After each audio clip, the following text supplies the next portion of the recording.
Namaste and welcome. So in today's video, I'm going to walk you through the 3 steps to monk level concentration. You know, not being able to concentrate is one of the biggest reasons that prevents people from meditating or puts people off meditation. And the reality is that, meditation is not something that we can do. Remember, meditation is a state that occurs naturally, dhyana, from unbroken concentration on a single object. So if we cannot have or do not have unbroken concentration, we cannot enter the meditative state, and hence we cannot reap the benefits of meditation. So let's get to it, okay? 3 steps, really, really simple, and I'm really excited to share these with you. So number 1 is expect your mind to wander. Expect your mind to wander, because it will.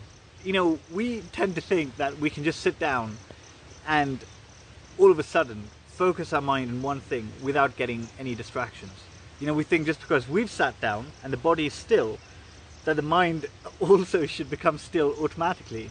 Unfortunately, it does not work like that. The mind is like a wild elephant. It just wants to run loose everywhere.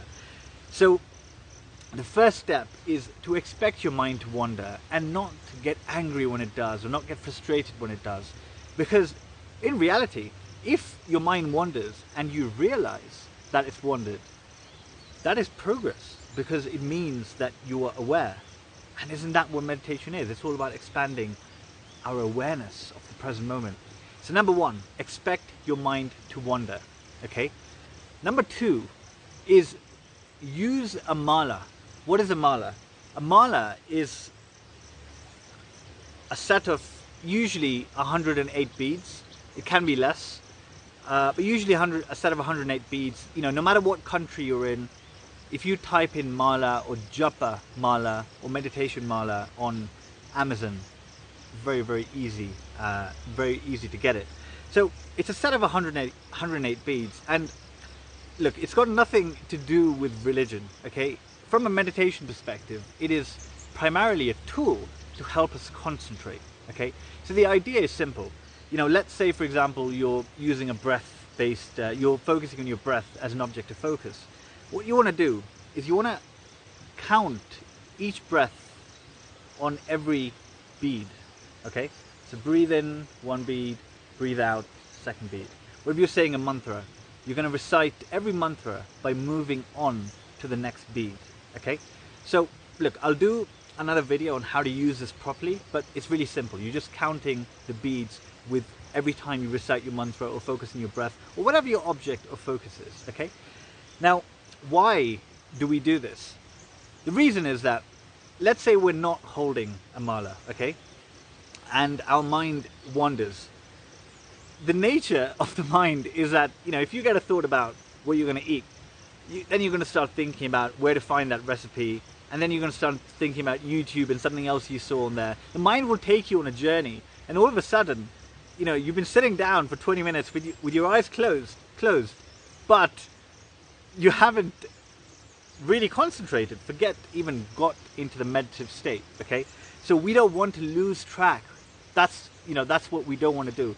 What we want is the mala, essentially, will bring us back to the present moment, because every time you have to go to a new bead, this means that there is something concrete bringing you back to the present, every new repetition, okay? So this means that the likelihood of you losing focus or getting lost in a chain of thought becomes much less. I'm not saying it won't happen, but it becomes much less. And when it does happen, you realize straight away, and all you have to do is bring your attention back to your object of focus, okay? So that brings me to number 3, which is when your mind wanders, and it will, you only have one job to do, okay? That is to bring your mind or your attention back to the object of focus with loving attention, okay? Bring your mind back to the object of focus with loving attention. Loving attention is key. It's the key word over here. We don't want to get angry, because if we're angry or frustrated, we're not calm, we can't enter the meditative state. We have to be, very just easy. It has to be easy, okay? So let's say you're concentrating and a thought appears.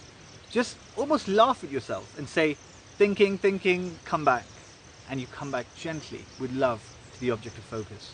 Or if you find yourself worrying about something, just say, worrying, come back to the object of focus. So just like that, with love and kindness to yourself, with that intent, bring your attention back to the object of focus. And what's going to happen slowly is those thoughts will stop bugging you anymore. It's like, when there's a little kid, for example, and he keeps or she keeps calling your name, okay, and you're doing some work. And first he's going to call your name, and then he or she is going to, start screaming and crying and doing anything to get your attention. But if you don't give the kid your attention, eventually it's going to realize that there's no point. The strategy is not working. I'm just going to go and do my own thing. So just like that, the mind cannot be disturbed by thoughts that we pay no attention to. Eventually they fade away and evaporate. And that is a point to clear all that clutter that we hold within us. Okay, so this is how to do it. And just by the way, I'm not asking you to ignore your kids. Okay, that's just an example, just to be clear.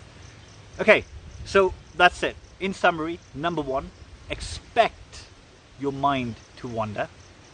Number 2, use a mala and try it out. It's really going to help your concentration.